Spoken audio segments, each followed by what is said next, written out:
Hello what's up student, स्वागत है आप सभी का बायोलॉजी स्ट्रीट चैनल पे। आज हम लोग बात करने वाले हैं क्लास 11th एनसीईआरटी बायोलॉजी के चैप्टर नंबर 2 बायोलॉजिकल क्लासिफिकेशन के ऊपर। तो आज बेसिकली इसका इंट्रोडक्शन है। आज हम लोग इसके बारे में थोड़ा बहुत जानेंगे कि इसमें पढ़ना क्या क्या है। तो इससे पहले जिन लोगों ने the living world chapter number 1 नहीं पढ़ा है वो जाके पढ़ के आइए, तब ये चैप्टर और भी अच्छे से आपको समझ में आएगा। तो चलिए शुरू करते हैं। और जिन लोगों को मेरा वीडियो देखना है, मैंने भी लेसन 1 को डिफाइन किया है, तो मैं लिंक डिस्क्रिप्शन में दे दूंगा, आप चेकआउट कर सकते हैं। अदरवाइज आप कहीं और से भी जाके देख सकते हैं। तो चलिए हम लोग शुरू करते हैं। Biological classification. तो देखिए, बायोलॉजिकल क्लासिफिकेशन जो है ये है जीव जगत का विभाजन। ठीक है, जीव जंतुओं का विभाजन। ठीक है, इस चैप्टर में हम लोग पढ़ेंगे किंगडम मोनेरा के बारे में, किंगडम प्रोटिस्टा के बारे में, किंगडम फंजाई के बारे में, किंगडम प्लांटेई के बारे में और किंगडम एनिमालिया के बारे में। और लास्ट में वायरस, वेराइड्स और लीचेंस के भी बारे में पढ़ेंगे। तो चलिए स्टार्ट करते हैं इसका इंट्रोडक्टरी पार्ट। तो जैसा कि आप लोग देख सकते हैं, यहाँ पे लिखा हुआ है, since the dawn of civilization there have been many attempts to classify living organism. देखिए, जब से सिविलाइजेशन का उदय हुआ, जब से हम लोग के सभ्यता का उदय हुआ, there have been many attempts to classify living organism. उस समय से बहुत सारे प्रयास किए गए क्लासिफाई करने के लिए, यानी कि विभाजित करने के लिए लिविंग ऑर्गेनिजम्स को। It was done instinctively, not using criteria that were scientific but born out of a need to use organism for own use for food, shelter and clothing. देखिए, ये जो किए गए थे सबसे पहले क्लासिफिकेशन, वो ऑटोमेटिक यानी कि अपने आप किए गए थे। कोई साइंटिफिक कोई साइंटिफिक क्राइटेरिया को यूज करके नहीं किया गया था इसका क्लासिफिकेशन। सबसे पहले जीव जंतुओं का क्लासिफिकेशन, लेकिन born out of a need to use organism for our own use.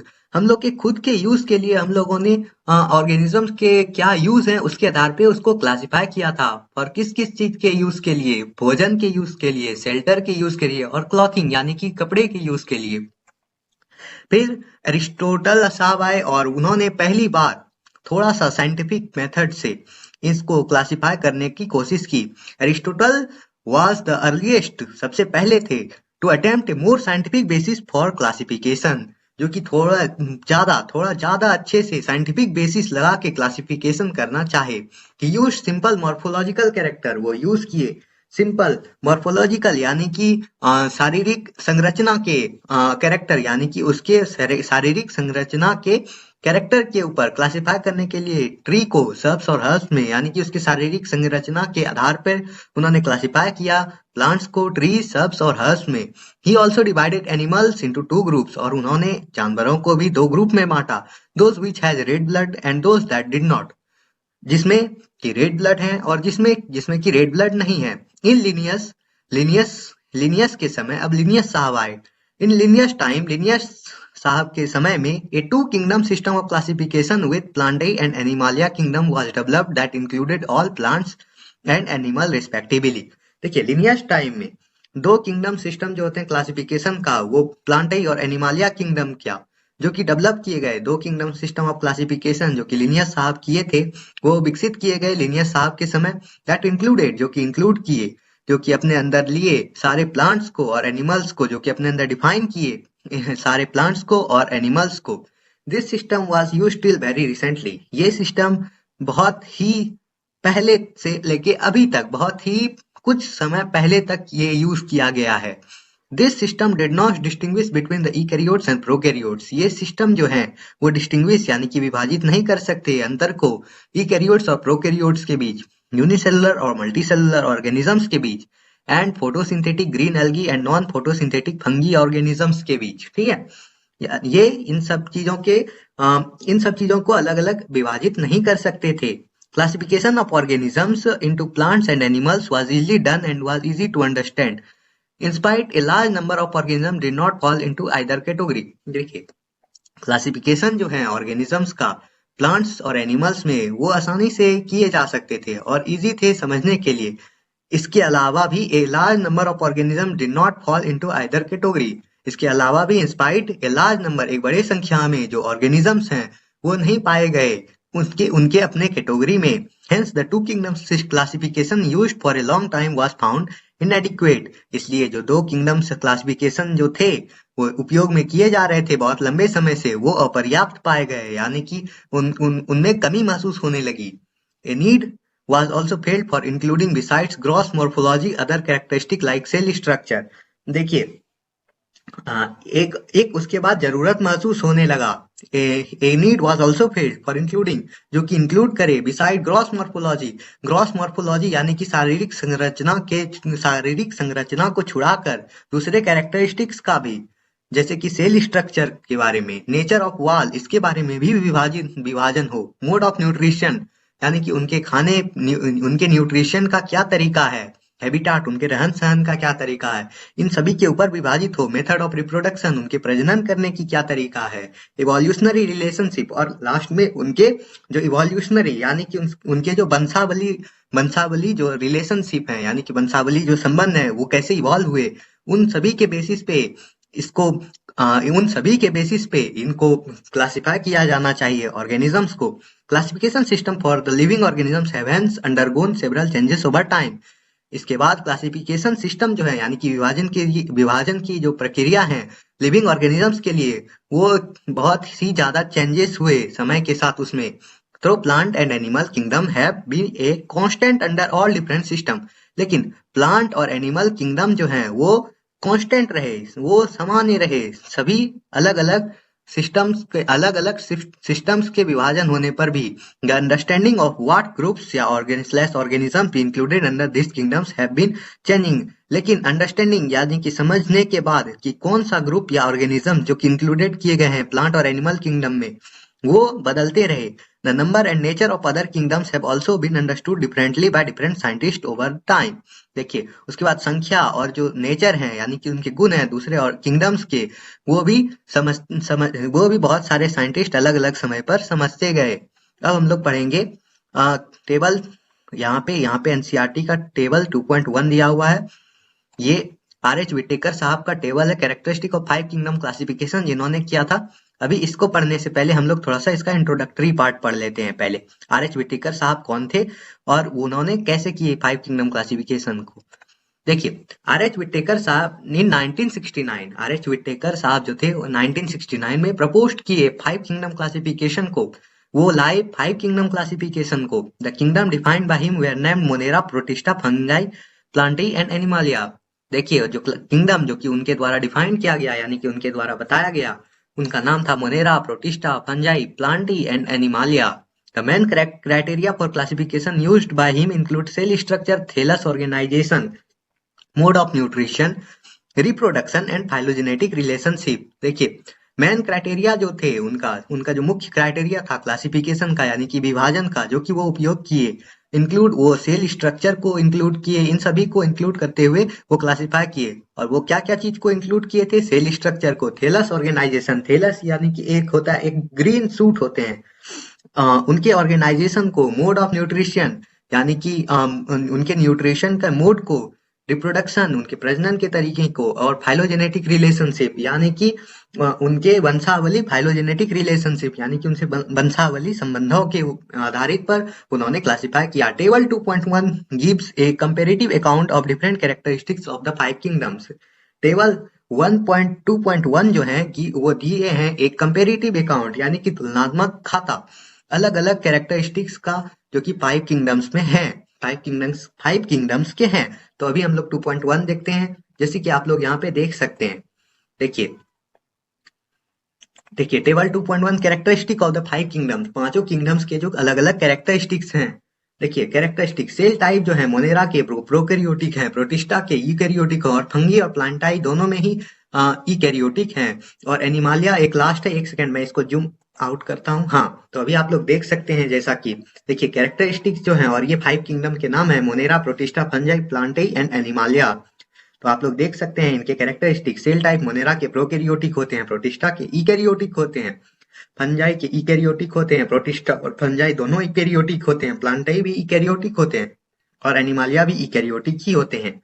Monera को छोड़ा के बाकी प्रोटिस्टा, फंजाई, प्लांटाई और एनिमालिया सभी के सेल टाइप यूकैरियोटिक होते हैं। मोनेरा के सेल वाल जो होते हैं नॉन सेलुलर होते हैं, यानी कि उनमें कोई सेल वाल नहीं होते। उनमें पॉलीसेक्रिहाइड और एक एमिनो एसिड प्रेजेंट होते हैं। प्रोटिस्टा में कुछ प्रेजेंट रहते हैं, प्रोटिस्टा में प्रेजेंट रहते हैं सेल वॉल। सभी प्रोटिस्टा में सेल वॉल प्रेजेंट नहीं रहते। फंजाई में प्रेजेंट रहते हैं सेल वॉल, लेकिन विदाउट सेल्यूलोज, बिना सेल्यूलोज की सेल वॉल प्रेजेंट रहते हैं फंजाई में। प्लांटाई में सेल्यूलोज प्रेजेंट रहते हैं, सेल वॉल जो होते हैं वो भी प्रेजेंट रहते हैं सेल्यूलोज के साथ। और एनिमालिया में सेल वॉल एब्सेंट रहते हैं, ये तो सभी को पता ही होगा। मोनेरा में न्यूक्लियर मेम्ब्रेन जो होते हैं और न्यूक्लियर मेम्ब्रेन जो होते हैं मोनेरा में, वो एब्सेंट रहते हैं। प्रोटिस्टा में न्यूक्लियर मेम्ब्रेन प्रेजेंट रहते हैं, फंजाई में भी न्यूक्लियर मेम्ब्रेन प्रेजेंट रहते हैं, और प्लांटाई और एनिमालिया दोनों में प्रेजेंट रहते हैं। यानी कि मोनेरा को छोड़कर न्यूक्लियर मेम्ब्रेन जो होते हैं वो प्रोटिस्टा, फंजाई, प्लांटाई और एनिमालिया चारों में प्रेजेंट रहते हैं। अभी हम लोग अब बॉडी ऑर्गेनाइजेशन के बारे में बात करें तो मोनेरा का बॉडी ऑर्गेनाइजेशन सेलुलर है और प्रोटिस्टा का भी सेलुलर है। फंजाई में मल्टी सेलुलर होते हैं, लोस टिश्यू होते हैं उनमें।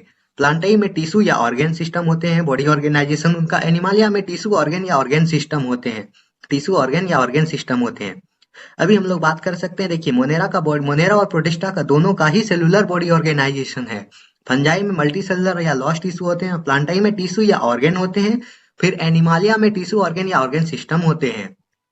अभी हम लोग अब सबका मोड ऑफ न्यूट्रिशन के बारे में बात करें तो मोनेरा का मोड ऑफ न्यूट्रिशन है autotrophic, chemosynthetic and photosynthetic and heterotrophic, saprophytic या पैरासाइटिक। ये सभी प्रकार के मोड ऑफ न्यूट्रिशन को एक्वायर करते हैं। प्रोटिस्टा में ऑटोट्रॉपिक होते हैं, फोटोसिंथेटिक एंड हेटेरोट्रॉपिक होते हैं मोड ऑफ न्यूट्रिशन प्रोटिस्टा के। फंजाई के जो मोड ऑफ न्यूट्रिशन है वो है हेटेरोट्रॉपिक, सेप्रोफाइटिक या पैरासाइटिक, ये हैं मोड ऑफ न्यूट्रिशन फंजाई के। प्लांटाई के ऑटोट्रॉपिक होते हैं, फोटोसिंथेटिक। मोड ऑफ न्यूट्रिशन जो प्लांटाई के होते हैं वो ऑटोट्रॉपिक होते हैं, प्लांटाई जो ऑटोट्रॉपिक होते हैं उनमें फोटोसिंथेटिक होते हैं मोड ऑफ न्यूट्रिशन। एनिमालिया जो होते हैं वो हेटेरोट्रॉपिक होते हैं, उनके मोड ऑफ न्यूट्रिशन हेटेरोट्रॉपिक होते हैं, होलोजोइक या सेप्रोफाइटिक ईटीसी। ठीक है, अब हम लोग पढ़ते हैं नीचे, जूम इन करें। लेट अस लुक, अभी हम लोगों ने देखा टेबल 1.1 और अभी हम लोगों ने समझा भी टेबल 2.1 को। Let us look at the 5 kingdom classification to understand the issue and consideration that influence the classification system. अब हम लोग देखते हैं 5 किंगडम क्लासिफिकेशन को, जो कि और देख के समझते हैं इशू को, दिक्कतों को और उसकी कंसीडरेशन को, और उनके कंसीडरेशन को जो कि इन्फ्लुएंस करते हैं, यानी कि जो कि प्रभावित करते हैं क्लासिफिकेशन सिस्टम को। Earlier classification included bacteria, blue green algae, fungi, Moses, fern, gymnosperm and angiosperm under plant. देखिए, पहले के जो क्लासिफिकेशन सिस्टम थे उसमें रखे गए थे bacteria, blue green algae, fungi, Moses, fern, gymnosperms और एंजियोस्पर्म्स को प्लांट्स के अंदर। The character that unified this whole kingdom was that all the organisms included had a cell wall in their cells. देखिए, कैरेक्टर, वो ऐसा character जो कि unified करते थे इस पूरे किंगडम को, वो इस प्रकार थे कि सारे ऑर्गेनिज्म जो कि इसमें रखे गए हैं उसमें सेल वॉल होने चाहिए उनके सेल में। और इस चक्कर में this place together groups which widely deferred in other characteristic, और इस चक्कर में पहले के क्लासिफिकेशन सिस्टम में ऐसे ग्रुप्स को भी इंक्लूडेड किए गए जो कि बहुत ही ज्यादा अलग थे दूसरे कैरेक्टरिस्टिक्स में, यानी कि उनके और भी ज्यादा कैरेक्टरिस्टिक्स जो कि बिल्कुल अलग थे प्लांट्स के कैरेक्टरिस्टिक से। It brought together the prokaryotic bacteria and the blue-green algae with other groups which were eukaryotics. देखिए, ये एक साथ पहले क्लासिफिकेशन सिस्टम जो थे वो इंक्लूड किए थे एक साथ प्रोकैरियोटिक बैक्टीरिया को और ब्लू ग्रीन algae को with other group, दूसरे ग्रुप्स में जो कि यूकैरियोटिक थे। It also grouped together the unicellular organisms and the multicellular ones. ये जो थे वो ग्रुप किए थे यूनिसेलुलर ऑर्गेनिजम्स और मल्टीसेलुलर ऑर्गेनिजम्स को भी एक साथ वन से। फॉर एग्जांपल अगर हम लोग कहें तो Chlamydomonas and Spirogyra were placed together under algae. अगर हम लोग एग्जांपल लें तो क्लेमाइडोमोनास और स्पाइरोगेरा जो थे ये दोनों प्लेस्ड किए गए थे एक साथ अलगी में। The classification did not differentiate between the heterotrophic group fungi and the autotrophic green plants, though they also showed a characteristic difference in their cell wall composition. देखिए, the classification did not differentiate, classification जो थे वो अंतर नहीं पता कर पा रहे थे किसके किसके बीच, हेटेरोट्रॉपिक ग्रुप यानी कि फंजाई के बीच और ऑटोट्रॉपिक ग्रीन प्लांट्स के बीच। Though they also showed a characteristic difference in their wall composition, जिससे कि वो दिखाते थे, दर्शाते थे कैरेक्टरिस्टिक डिफरेंस को, एक कैरेक्टरिस्टिक अंतर को, जिसमें कि उनका वॉल कंपोजिशन जो था। The fungi had a chitin in their cell walls, fungi जो है उसमें एक काइटिन थे उनके सेल वॉल्स में, उनके वॉल्स में। While the green plant had a cellulosic cell wall, जबकि ग्रीन प्लांट जो होते हैं उनमें एक सेल्यूलोजिक सेल वॉल होते हैं। When such characteristics were considered, जब ऐसे characteristics यहाँ पे दर्शाए गए, the fungi were placed in a separate kingdom. Fungi जो थे, the fungi were placed in a separate kingdom, तब फंगी जो थे वो प्लेस्ड किए गए एक सेपरेट किंगडम में, किंगडम फंजाई, जिसका नाम है आज kingdom fungi. All prokaryotic organisms, सारे प्रोकैरियोटिक ऑर्गेनिज्म जो है, were group together under kingdom Monera, वो ग्रुप किए गए एक साथ किंगडम मोनेरा में. And the unicellular eukaryotic organisms were placed in kingdom Protista, और जो जितने भी यूनिसेलुलर ईकैरियोटिक ऑर्गेनिजम्स हैं वो रखे गए किंगडम प्रोटिस्टा में. Kingdom Protista has brought together Chlamydomonas, Chlorella, earlier placed in algae with plants and both having cell walls, with Paramecium and Amoeba, which were earlier placed in animal kingdom, which lack it. देखिए, kingdom protista जो थे वो उसमें brought किए गए एक साथ, वो उसमें लाए गए क्लेमाइडोमोनास और क्लोरिला को, जो कि पहले प्लेस्ड किए गए थे अलगी में प्लांट्स के साथ, और जो जिनमें कि दोनों में सेल वाल हैं, और विद पारामेसियम और अमीवा, और पारामेसियम और अमीवा के साथ भी, जिसमें कि पहले जो थे वो प्लेस्ड किए गए थे एनिमल किंगडम में, जिसमें कि सेल वाल की कमी है. इन चारों को, क्लेमाइडोमोनास, क्लोरिला और पारामेसियम और अमीवा, इन सभी को किंगडम प्रोटिस्टा में लाया गया. It has put together organisms which in earlier classification were placed in different kingdoms. It has यानी कि इसमें लाए गए एक साथ ऑर्गेनिजम्स को जो कि पहले के क्लासिफिकेशन सिस्टम में जो थे वो अलग अलग रखे गए थे अलग अलग किंगडम्स में. This happened because the criteria for classification, ये इसलिए हुआ क्योंकि क्राइटेरिया जो थे यानी कि नियम जो थे क्लासिफिकेशन का वो चेंज हो गया, वो विभाजन का जो क्राइटेरिया था वो चेंज हो गया. This kind of changes will take place in future, इस तरह के चेंजेस जो हैं वो हो सकते हैं फ्यूचर में भी. To depending on the improvement in our understanding, जितना ज्यादा हम लोग को समझने का क्षमता, जितना ज्यादा हम लोग के समझने का क्षमता विकसित होगा, उतना ही ज्यादा क्लासिफिकेशन सिस्टम में बदलाव आ सकते हैं भविष्य में. अंडरस्टैंडिंग ऑफ कैरेक्टरिस्टिक्स, किस चीज के समझने की क्षमता में बदलाव होने का बात किया जा रहा है यहाँ पे, कैरेक्टरिस्टिक्स के समझने का और इवोल्यूशनरी रिलेशनशिप के समझने की क्षमता का यहाँ पे बात हो रहा है. Over time के साथ an attempt has been made to evolve a classification system which reflects not only the morphological, physiological or reproductive similarities but is also phylogenetic, is based on evolutionary relationship. देखिए यहाँ पे क्या कर रहा है, over time, समय के साथ एक प्रयास किया गया जो कि इवॉल्व करता है क्लासिफिकेशन सिस्टम को, एक ऐसे क्लासिफिकेशन सिस्टम को बनाने का प्रयास किया गया जो कि रिफ्लेक्ट करते हैं, जो कि दर्शाते हैं ना सिर्फ उनके शारीरिक संरचना, उनके फिजियोलॉजिकल और रिप्रोडक्टिव सिमिलरिटीज को, बट कि ऑल्सो फाइलोजेनेटिक, यानी कि लेकिन वो ये भी दर्शाते हैं उनके रिवॉल्यूशनरी यानी कि उनके वंशावली रिश्ते को, phylogenetic, and is based on evolutionary relationship, और वो उनका इवोल्यूशन कैसे हुआ, उनके रिलेशनशिप्स को भी ये दर्शाते हैं अभी के classification system. In this chapter, इस चैप्टर में हम लोग पढ़ेंगे कैरेक्टरिस्टिक्स को, किंगडम मोनेरा का, प्रोटिस्टा का और फंगी का, विटेकर सिस्टम ऑफ क्लासिफिकेशन, जिसको कि विटेकर सिस्टम ऑफ क्लासिफिकेशन के नाम से जाना जाता है. The kingdoms Plantae and Animalia commonly refer to as a plant and animal kingdom. देखिए, किंगडम जो कि प्लांटाई और एनिमालिया हैं, जो कि रेफर किए गए प्लांट और एनिमल किंगडम में, respectively will be dealt with separately in chapter 3 and 4. और एनिमल किंगडम और प्लांट किंगडम के बारे में हम लोग बात करेंगे अलग से इन चैप्टर 3 और चैप्टर 4 में. चैप्टर 3 जो है वो है प्लांट किंगडम और चैप्टर 4 जो है वो है एनिमल किंगडम. तो अभी आज इसका इंट्रोडक्शन हुआ समाप्त. पढ़ाई करते रहिए. Good luck.